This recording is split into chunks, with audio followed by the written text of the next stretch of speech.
வணக்கம் friends, welcome back to my channel. இன்றைக்கி நான் ஒரு சூப்பரான சாஃப்டான லைட்டாக இருக்கிற சாண்டிலி கேக் எப்படி ப்ரிப்பேர் பண்ணுறேன்னு சொல்கிறேன். அண்ட் இது வந்து ஒரு ஹாஃப் ஷீட் கேக்கு. இது வந்து ஒரு 30-40 பேருக்கு ஃபிட் ஆகும். ஸோ ஒரு பெரிய பார்ட்டிக்கு கூட நீங்கள் இந்த சைஸு கேக் வந்து ரெடி பண்ணிக்கலாம். இந்த கேக்கில் ஃபுல்லாக ரிச் ஃப்ளேவர்ஸ் தாங்க இருக்குது.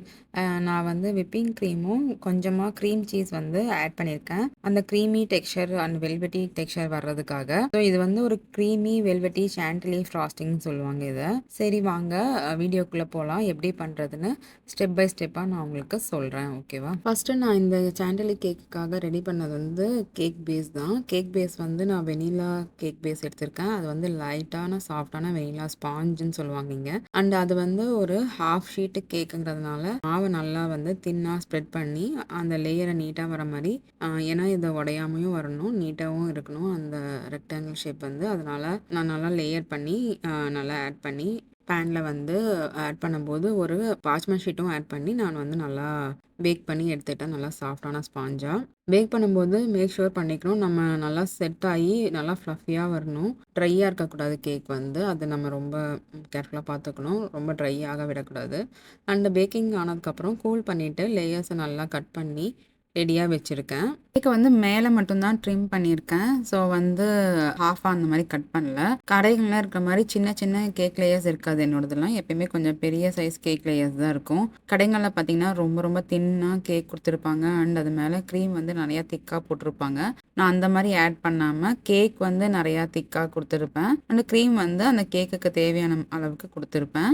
அந்த கேக் லேயரை வந்து ஸ்டாக் பண்ணும்போது கேக் லேயருக்கு மேலே ஒரு சைடு மட்டும் சுகர் சிரப் வந்து நான் ஆட் பண்ணுறேன். 2 சைடு ஆட் பண்ணக்கூடாது. 2 சைடு ஆட் பண்ணால் ரொம்ப சாகி ஆகிடும். ஸோ ஒரு சைடு மட்டும் ஆட் பண்ணிக்கிறேன். அண்டு ஆட் பண்ணிவிட்டு ஃபில்லிங்கில் வந்து நான் பார்த்தீங்கன்னா ஸ்ட்ராபெரி அண்ட் ப்ளூபெரிஸ் ஆட் பண்ணுறேன். ஏன்னா எனக்கு கிளைண்ட் வந்து அதான் கேட்டிருந்தாங்க, ஸ்ட்ராபெரி அண்ட் ப்ளூபெரிஸ். இப்போ உங்களுக்கு ராஸ்பெரிஸ் வேணுன்னா ஆட் பண்ணலாம், என்ன பெரிஸ் வேணால் அதில் ஆட் பண்ணிக்கலாம். என்ன கேட்குறாங்க, என்ன நீட் இருக்குது, அதுக்கு தகுந்த மாதிரி எல்லா பெரிஸுமே ஆட் பண்ணலாம். அது வந்து அவங்கவுங்களோட இஷ்டம் தான். ஸோ வந்து ஃபில்லிங்ஸில் ஆட் பண்ணும்போது மேலே சுகர் சிரப் வந்து லைட்டாக ஆட் பண்ணியிருக்கேன். சுகர் சிரப் வந்து ஒன்றும் இல்லைங்க, 2 cups of water with 1/4 cup of sugar. இதை வந்து கொஞ்ச நேரம் கொதிக்க வச்சுட்டு ஆற வச்சு அதை வந்து நான் ஆட் பண்ணுறேன். அவ்வளோதாங்க. அதை வந்து ஆட் பண்ணால் கொஞ்சம் ஜூஸியாக இருக்கும். இந்த மாதிரி ஃப்ரூட் கேக்ஸ்லாம் அது நல்லா டேஸ்ட் கொடுக்கும். அண்ட் தென் பார்த்தீங்கன்னா இன்னொரு ஹாஃப் ஷீட் கேக் வந்து பேக் பண்ணி அதை வந்து இந்த கேக் அண்ட் க்ரீம் லேயர் மேலே ஆட் பண்ணுறேன். ஸோ டோட்டலாக நான் 2 ஹாஃப் ஷீட் வந்து தனித்தனியாக பேக் பண்ணி எடுத்திருக்கேன். அதில் மேலே லேயர்ஸ் மட்டும் நான் ட்ரிம் பண்ணிவிட்டு இந்த மாதிரி நான் ஸ்டாக் பண்ணியிருக்கேன். ஸ்டாக்கிங்கு அண்ட் எல்லாமே உங்களுக்கு நீட்டாக அதில் காட்டியிருக்கேன், பார்த்துக்கோங்க. இதே மாதிரி நீங்கள் பண்ணிங்கன்னா உங்களுக்கும் கேக்ஸ் வந்து ரொம்ப சூப்பராக வரும். இதே மாதிரி ட்ரை பண்ணி பார்த்துட்டு எப்படி இருக்குன்னு சொல்லுங்கள். கொஞ்சம் க்ரீம் வந்து ஜூஸியாக இருக்குது, ஏன்னா நம்ம க்ரீம் சீஸ் வந்து ஆட் பண்ணியிருக்கோம். அதனால் ஆனால் செட் ஆனால் ஃப்ரிட்ஜில் வச்சு செட் பண்ணோன்னா நல்லா செட் ஆகிக்கும். பார்க்க தான் உங்களுக்கு இந்த மாதிரி இருக்குது, ஆனால் டேஸ்ட் வந்து சூப்பராக இருக்கும். அண்ட் செட் ஆகிறதுக்கும் நல்லா செட் ஆகிக்கும், மெல்ட் ஆகாது. ஸோ வாங்க சாண்டிலி க்ரீம் வந்து எப்படி ரெடி பண்ணுறதுன்னு பார்க்கலாம். சூப்பரான யம்மியான டெலிஷியஸான ரிச்சான சாண்டிலி க்ரீம். சாண்டிலி க்ரீம் வந்து யூஸ்வலாக விப்டு க்ரீமில் தான் பண்ணுவாங்க. ரெகுலர் விப்பிங் க்ரீம்க்கு வந்து விப்பிங் க்ரீம், வெனிலா, சுகர் இது மட்டும் ஆட் பண்ணால் போதும். பட் நான் கொஞ்சம் ட்விஸ்ட் கொடுக்கறதுக்காக வந்து சாண்டிலி க்ரீம் வந்து பண்ணியிருக்கேன். ஸோ விப்பிங் க்ரீம் கூடவே நம்ம வந்து க்ரீம் சீஸும் ஆட் பண்ணோம். க்ரீம் சீஸ் இருக்கிறதுனால நல்ல ஸ்டெபிலிட்டி இருக்கும் கொஞ்சம்.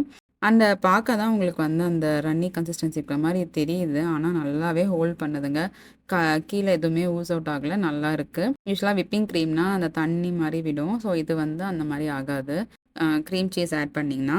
க்ரீம் சீஸ் வந்து விப்பிங் க்ரீம் கூட ஆட் பண்ணிவிட்டு and vanilla and sugar as usual இது தாங்க. இது 4 ஐட்டம்ஸ் தான் ஆட் பண்ணணும். அண்டு விப்பிங் க்ரீம் ஃப்ராஸ்டிங் வந்து ஆல்ரெடி நான் வீடியோ போட்டிருக்கேன். ஸோ அது கூடவே க்ரீம் சீஸை வந்து நீங்கள் ஆட் பண்ணுறீங்க, அவ்வளோதான். க்ரீம் சீஸை தனியாக கொஞ்சம் நேரம் பீட் பண்ணிவிட்டு அது கூட மிக்ஸ் பண்ணிக்கணும். விப்பிங் க்ரீம் கூட ஸ்லோவாக பிளெண்ட் பண்ணி ஆட் பண்ணிக்கணும், அவ்வளோதான். வேறு ஒன்றுமே இல்லைங்க. Whip it until like a soft peak வர மாதிரி நீங்கள் நல்லா பீட் பண்ணிக்கணும்.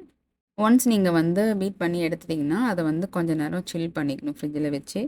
அது கண்டிப்பாக இம்பார்ட்டண்ட்டு. எப்போ எது விப்பிங் க்ரீம் எது பண்ணாலுமே ஒரு 30 மினிட்ஸ் to 1 hour வந்து ஃப்ரிட்ஜில் வச்சு செட் பண்ணி வச்சிட்டிங்கன்னா நல்லா கொஞ்சம் கன்சிஸ்டன்சி உங்களுக்கு அப்ளையபிளாக வரும். இல்லைனா ரொம்ப ரன்னி வாட்டரி கன்சிஸ்டன்சி மாதிரி தான் இருக்கும், ஒரு மில்க் மாதிரி தான் ஃப்ளோ ஆகும். ஸோ எப்பயுமே வந்து விப்பிங் க்ரீமு அந்த மாரி ஃப்ராஸ்டிங் இல்லன்னா, இந்த whipping cream with cream cheese ஃப்ராஸ்டிங்லாம் பண்ணிங்கன்னா, கொஞ்ச நேரம் ஃப்ரிட்ஜில வச்சு செட் பண்ண விட்டுட்டு அதுக்கப்புறம் நம்ம யூஸ் பண்ணோம்னா கொஞ்சம் அப்ளிகபிளா இருக்கும். நெக்ஸ்ட்டு வந்து ஃப்ரூட் ஃபில்லிங்கு. ஃப்ரூட் ஃபில்லிங்க்கு வந்து நான் யூஸ் பண்ணியிருக்கிறது ஃப்ரெஷ் ஸ்ட்ராபெர்ரீஸ் அண்ட் ப்ளூபெர்ரீஸ் நான் யூஸ் பண்ணியிருக்கேன். அத வந்து ஸ்ட்ராபெர்ரீஸ 4ஆ 6ஆ கட் பண்ணிக்கலாம் சைஸ் பொறுத்து. நான் 4 4ஆ கட் பண்ணியிருக்கேன். பெரிய சைஸ் ஸ்ட்ராபெர்ரினா 6 பீசஸ் ஒரு ஸ்ட்ராபெர்ரிக்கு வர மாரி கட் பண்ணியிருக்கேன், நல்லா பெருசாவே.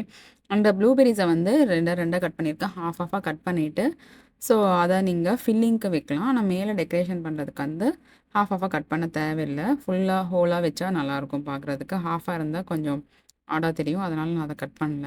ஸோ உள்ள ஃபில்லிங்க்கு வந்து ரொம்ப பெருசு பெருசா வேணான்னு சொல்லிட்டு, நான் வந்து ப்ளூபெர்ரீஸ் மட்டும் ஹாஃபா கட் பண்ணியிருக்கேன். காம்பினேஷன் வந்து சூப்பரா ஒர்க் ஆகுங்க. டேங்கினஸ் ப்ளஸ் ஸ்வீட்னஸ் வந்து ஈக்குவல் டூ பெர்ஃபெக்ட் பேலன்ஸா இருக்கும். நீங்களும் கொஞ்சம் சுகரும் கூட ஆட் பண்ணி ஆர் ஹனி அந்த மாரி கூட மிக்ஸ் பண்ணி கூட பண்ணலாம். கொஞ்சம் புளிப்பா இருந்துச்சு ஸ்ட்ராபெர்ரீஸ் அப்டின்னா. நான் வந்து எதுவுமே ஆட் பண்ணல. ரொம்ப ஸ்வீட்டா தான் இருந்துச்சுங்க. அதனால நான் அப்படியே ஆட் பண்ணிக்கிட்டேன். லாஸ்ட்டா அந்த ஃபன் பார்ட் வந்து பார்த்தீங்கன்னா, அசெம்பிளிங் தாங்க. முதல்ல நான் சொன்ன மாரியே கேக் கூட லைட் சுகர் சிரப் ஆட் பண்ணி, அந்த நான் வந்து க்ரீம வந்து ஸ்ப்ரெட் பண்ணி அதுக்கு மேல ஃப்ரூட்ஸ் வச்சேன். அதுக்கு மேல இன்னொரு கேக் லேயர் வச்சேன் இல்லைங்களா? அதுக்கு மேலயும் நான் சாண்டிலி க்ரீம் வந்து ஆட் பண்ணி, அதுலயும் ஃப்ரூட்ஸ் வச்சுட்டு, ஃப்ரூட்ஸ் வந்து தெரியாத அளவுக்கு நான் வந்து க்ரீம் போட்டு ஃபில் பண்ணிட்டு, அதுக்கு மேலயும் ஃப்ரூட்ஸ் வச்சேன். ஏன் இவ்ளோ ஃப்ரூட்ஸ் வச்சேன்னா, மேல லேயர்ல நீங்க ஃப்ரூட் வைக்க தேவையில்ல. ஆனா என்னோட கிளையண்ட் வந்து நெறையா ஸ்ட்ராபெர்ரீஸ் ஆட் பண்ணுங்க அப்படின்னு சொல்லி கேட்டிருந்தாங்க. நெறைய ஸ்ட்ராபெர்ரீஸ் அண்ட் ப்ளூபெர்ரீஸ் ஆட் பண்ணுங்க. ரொம்ப ரொம்ப எங்களுக்கு பிடிக்கும் ஃப்ரூட்ஸ் வந்து. அந்த ஆல்ரெடி ஒரு கிளையண்ட் வந்து என்கிட்ட சாண்டிலி கேக் வந்து ஒரு சின்ன கேக் வந்து ஆர்டர் பண்ணியிருந்தாங்க 8 இன்ச்சு 20 பேருக்கு ஆகுற மாரி. அந்த கேக் வந்து இவங்க ட்ரை பண்ணியிருக்காங்க. இந்த கிளையண்ட் வந்து ட்ரை பண்ணி பார்த்துட்டு அவங்களுக்கும், அவங்க ஹஸ்பண்டுக்கும் ரொம்ப ரொம்ப புடிச்சிருச்சு. அதனால தான் இது வந்து அவங்க பொண்ணு பர்த்டேக்கு வந்து ஆர்டர் பண்ணியிருந்தாங்க. எங்களுக்கு அந்த கேக் ரொம்ப புடிச்சிருந்துச்சு. அதனால மிஸ் பண்ணவே கூடாதுன்னு சொல்லிட்டு அந்த கேக் தான் வேணும். நீங்க அதில ஆட் பண்ண மாரியே எல்லாமே பண்ணுங்க. அண்ட் நெறையா ஸ்ட்ராபெர்ரீஸ் அண்ட் ப்ளூபெர்ரீஸ் எங்களுக்கு எக்ஸ்ட்ராவா வேணும்னு சொன்னாங்க. இதில கிட்டத்தட்ட நான் வந்து ஒரு 5 பவுண்ட் ஆஃப் ஸ்ட்ராபெர்ரீஸ் வந்து ஆட் பண்ணியிருப்பேன்னு நெனைக்கிறேங்க. கேக்க பார்க்க தான் குட்டியா இருக்கிற மாரி இருக்கு. ஆனா தூக்கவே முடியல. ரொம்ப ஹெவியா இருந்துச்சு. நான் இதில வந்து பார்த்தீங்கன்னா, 2 கேக் போர்டு வந்து ஆட் பண்ணியிருக்கேன். 1 ஆட் பண்ணி ஸ்ட்ராங்கா இல்ல. ரொம்ப ஹெவியா இருந்துச்சு. அதனால நான் 2 ஆட் பண்ணியிருக்கேன். பார்த்தீங்கன்னா, என்னால இருக்கும் ஒரு லைக் அரவுண்ட் 8 பவுண்ட்ஸ் அந்த மாரி இருக்குங்க கண்டிப்பா. ஸோ நான் டெக்கரேஷனை சிம்பிளாக பட் கிளாஸியாக வச்சுருக்கேங்க. கொஞ்சமாக சின்ன சின்ன ஸ்வர்ல்ஸ் ஆஃப் க்ரீம் போட்டு ஃபியூ ஸ்ட்ராபெரிஸும் ப்ளூபெரிஸும் டாப்பில் அரேஞ்ச் பண்ணியிருக்கேன். ஆப்ஷனலாக பவுடர் சுகர் வேணால் லைட்டாக டஸ்ட் பண்ணிக்கலாம். இது வந்து ஃப்ரெஞ்ச் பேக்கரி லுக் ஸ்டைல் கொடுக்கும். இதுதான் நம்மளோட சாண்டலி ஹாஃப் ஷீட் கேக்குங்க. சூப்பரான சாஃப்டான sponge creamy frosting and fresh fruit burst இருக்குங்க எவ்ரி பைட்லையும். சைட்ஸில் வந்து சும்மா டேப் தான் பண்ணி டிசைன் ரெடி பண்ணியிருக்கேன். அது வந்து ஒரு கிளாசிக் டிசைன் மாதிரி இருக்கட்டும்னு சொல்லிட்டு அந்த மாதிரி நான் ஆட் பண்ணேன். ஜென்ரலாக நான் சாண்ட்லி கேக்குக்கு வந்து இந்த மாதிரி டிசைன் தான் ஆட் பண்ணுவேன். ட்ரை பண்ணிவிட்டு எனக்கு கமெண்ட்டில் சொல்லுங்கள் எப்படி வந்துச்சுன்னு சொல்லிட்டு. இந்த கேக் உங்களுக்கு பிடிச்சிருந்தா சொல்லுங்கள். லைக், ஷேர் அண்ட் சப்ஸ்கிரைப் பண்ணுங்கள். உங்களுக்கு என்ன டவுட்ஸ் இருந்தாலும் கமெண்ட் செக்ஷனில் பிங்க் பண்ணுங்கள். நான் ஆன்சர் பண்ணுறேன். அண்ட் உங்கள் ஃப்ரெண்ட்ஸ் அண்ட் ஃபேமிலிக்கு ஷேர் பண்ணுங்கள். Subscribe to VV Sisters channel. Thank you for watching. See you again in another video. Bye.